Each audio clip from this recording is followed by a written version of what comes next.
I still remember the sound of the glass shattering. It was sharp, cold, and wrong, like something had just split open in the middle of our quiet life. I was halfway down the stairs when my wife Emily screamed. Not a startled yelp, an acted scream, one that seemed a second too late and an octave too high. When I reached the living room, she was standing there, trembling, pointing toward the window.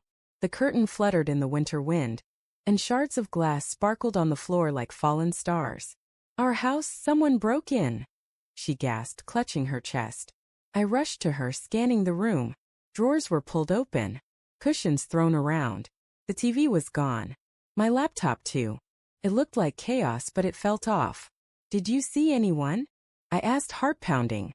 She shook her head. "No. I was upstairs taking a shower when I heard it." I grabbed my phone and dialed 911. As I talked to the dispatcher, Emily wrapped her arms around herself, rocking slightly. There were tears in her eyes, but I couldn't help noticing how clean her hands were. No sign of the glass or panic. Still, I didn't think too deeply about it then. I was too busy trying to calm her down, too distracted by the adrenaline to notice how her eyes darted toward the door every few seconds, as if waiting for something or someone. The police arrived within minutes. 2 officers came in, flashlights in hand, moving through the rooms with calm precision. The lead detective introduced himself as Detective Harris, a tall man in his 40s with the kind of tired eyes that had seen too much. He asked us routine questions. When we left the house, when we got home, what was missing? Emily played the terrified wife perfectly, clutching my arm, her voice trembling.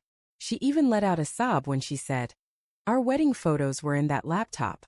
Detective Harris nodded sympathetically. "Do you have any enemies? Anyone who'd want to hurt you?" I shook my head. "No. We're just ordinary people." Emily sniffled. "What about Mark?" I turned to her. "Mark?"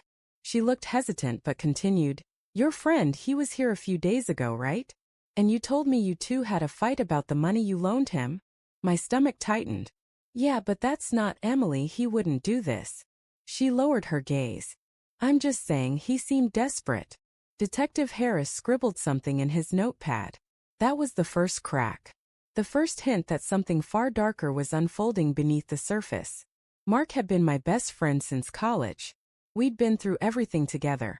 Failed relationships, new jobs, late-night talks about life and regret. He wasn't perfect, but he was loyal. He'd borrowed a few thousand from me months back, and while it had caused some tension, I knew he was trying to pay it back. But when the detective called me 2 days later and said, "We found some of your wife's jewelry in Mark's car," my entire world tilted. "What?" I stammered. "That's impossible." "It was in the glove compartment," Harris said. "We also found a pair of gloves with glass residue that matches the window in your house." I sat there in disbelief, staring at my phone. Emily was in the kitchen, pretending not to listen, but her shoulders were too still, her hand too tight around the coffee mug. When I hung up, I turned to her.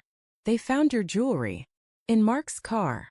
Her eyes widened, a perfect mask of shock. "What? Oh my God, that proves it. I told you something was off about him." But her voice cracked just slightly, and I felt something cold slide down my spine. The next day, Mark was arrested. He called me from jail, his voice raw with disbelief.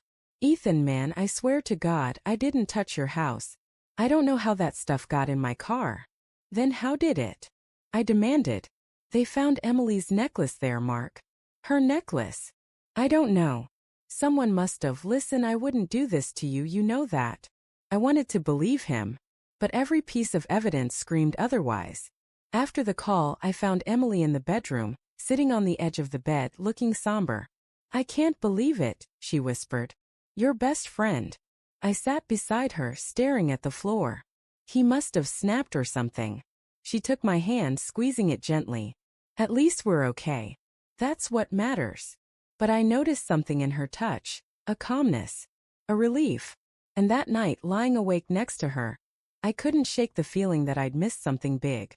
Over the next week, things got strange. Emily started acting differently. More affectionate, more talkative. She made me breakfast, left little notes on the fridge, and smiled more than she had in months. Should have felt good. But instead it felt rehearsed. Then one night I got a call from Detective Harris again. His tone was thoughtful, almost cautious. Mr. Turner, mind if I stop by tomorrow? There are a few inconsistencies we'd like to clear up. Sure, I said uneasily. What kind of inconsistencies? I'd rather explain in person. When Harris arrived the next morning, Emily greeted him with cookies and her best polite smile. He declined them. Mrs. Turner, do you mind if I take another look around the house? He asked. Of course not, she said sweetly. He moved quietly through the rooms, jotting notes, occasionally glancing at the photos on the walls. When he reached the living room, he crouched by the broken window and studied the glass. You said you were upstairs when this happened? Yes, Emily said. And you heard the glass break? She nodded. Harris looked up at her. Strange. You told my officer the alarm went off before you came downstairs. Her expression froze. I might have misremembered. He smiled faintly. People do that sometimes. Then he straightened and looked at me. Mr. Turner, can I speak to you privately? Emily's lips tightened, but she said nothing.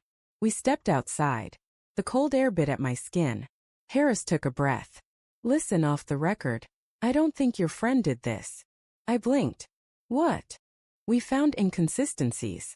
The glass pattern shows it was broken from the inside.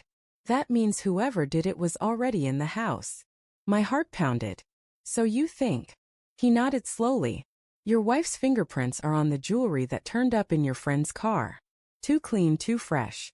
My guess? She planted it. I felt the ground tilt beneath me. But why? I whispered. That's what we're trying to figure out. He paused, studying me. I need your help, Mr. Turner. Can you keep this quiet for a day or two? I nodded, numb. When I went back inside, Emily smiled at me. Everything okay? Yeah, I lied. Just routine questions. But inside, something inside me was fracturing. That night I couldn't sleep. I sat in my office staring at our wedding photo.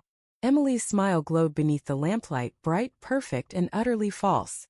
I opened the drawer where I kept old receipts and found the small security camera I'd bought months ago for the garage but never installed. I plugged it in and hid it on the bookshelf facing the living room.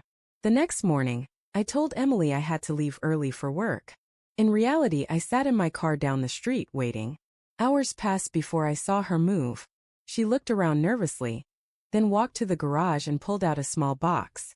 Inside were some of the stolen items, my laptop, our TV remote, and even the silver picture frame that was supposedly gone. She loaded them into the trunk of her car and drove off. I followed. She stopped at the park on the edge of town and met someone by a bench. My heart sank. It wasn't Mark. It was a man I'd never seen before. She handed him the box. He kissed her cheek. And just like that, everything shattered. Detective Harris and his team arrested her that evening. I was there when it happened. Emily was sitting at the kitchen table when the officers entered. Her face went pale as Harris said the words. Emily Turner, you're under arrest for filing a false police report, obstruction of justice, and evidence tampering. She turned to me, tears welling. Ethan, please. This isn't what it looks like. I stood there, frozen, the image of her handing that box to another man burning in my mind. You framed Mark, I said quietly. You destroyed everything. Her voice broke. I didn't mean to hurt you. He found out about me and Daniel. I thought if I blamed him, he'd keep quiet. I panicked. Ethan, please. Detective Harris cuffed her gently but firmly. Let's go, ma'am. She sobbed as they led her away, her words echoing in the empty room. I love you. Please believe me. But all I felt was an aching hollowness. Mark was released later that week. When he came over, he looked at me with a mix of anger and pity. I told you, man, he said softly. I told you I didn't do it. I nodded, guilt burning through me. I should have trusted you. He shrugged. You trusted your wife. I get it. We sat in silence for a long time. Finally, he said, what'll you do now? I looked around the house, our house that felt more like a crime scene than a home. The broken glass had been replaced, but the cracks in my heart hadn't. I don't know, I said quietly. Maybe start over. Somewhere no one knows me or her or what happened here. Mark nodded and stood. If you need anything, I'm still your friend. That hasn't changed. After he left, I walked into the living room. where the light from the window fell across the floor. I could still see the faint line where the glass had been swept up. It hit me then, the way lies can hide in plain sight, how easily love can become a weapon. I thought about Emily's last words, about how she said she loved me. Maybe she did in her own twisted way. But love built on lies isn't love. It's control. As I closed the door behind me, I whispered to the empty house, "Goodbye, Emily." And for the first time in weeks I felt something close to peace.